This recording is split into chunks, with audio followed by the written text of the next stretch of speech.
So now we're just going to look at the results from the test that we did earlier. So if you look here, this chart is called an audiogram. It's plotting the results from when you heard the different beeps in the test in the booth. So I'm just going to explain the chart. Along the top horizontal axes, you can see different numbers, and these represent the different pitches that were presented to you. So on the left side, you have the low pitches, similar to the low tones on the piano. As you move further right, you get to the higher pitches, which are similar to the higher keys on the piano. When you look at the vertical axis, you see different numbers. They represent different degrees of loudness. At the top, you have really, really soft sounds, and as you move further down, you get really, really loud sounds. So from -10 to 25 in this blue area is what we normally recognize as a normal hearing.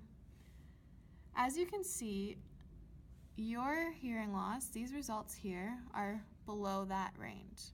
The O's represent your right ear and your X's represent your left ear. Both of them fall short of what we would consider normal hearing. This hearing loss is called a bilateral, mild sloping to moderately severe sensorineural hearing loss. We know that it's sensorineural because these other markings, the bracket-looking symbols, were determined when we put that really uncomfortable headset on, and they help us know what area the hearing loss occurs in. So if you come over here. So here's just your audiogram plotted on a different chart. It shows you some letters and different sounds. So everything above this line, these thresholds, you're missing in your everyday listening.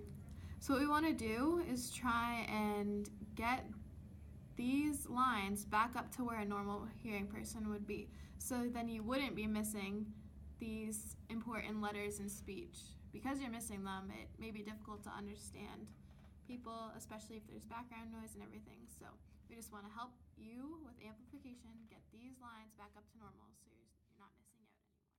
You can see we have the diagram of the ear. There's 3 portions to the ear, and we have the outer ear, the middle ear, and the inner ear. Consider this the organ of hearing. Inside this structure, there are hair cells that help to send electrical impulses further to the brain to help further discriminate what the hearing sound is. So as we age, these hair cells in this portion tend to get worn out. And when that happens, we tend to see some hearing loss occur. And because the high frequencies are what the sound hits first, those hair cells are the ones that get damaged first. So as you can see in the audiogram, you can see that the high pitches are the ones that are further down. They have further hearing loss. So overall, what we can do for this type of hearing loss is we'd have to recommend hearing aids, and that would be the only way that we could start to bring the thresholds back up to the normal range. So this is the hearing aid, the BTE, all set up. The first thing that we're going to do is insert the battery. We're going to make sure that the soft side, the flat side with the plus, is facing up. We're going to insert that into the battery door, which very easily just clicks open from the bottom and pulls up. We're going to insert the battery into the hearing aid door.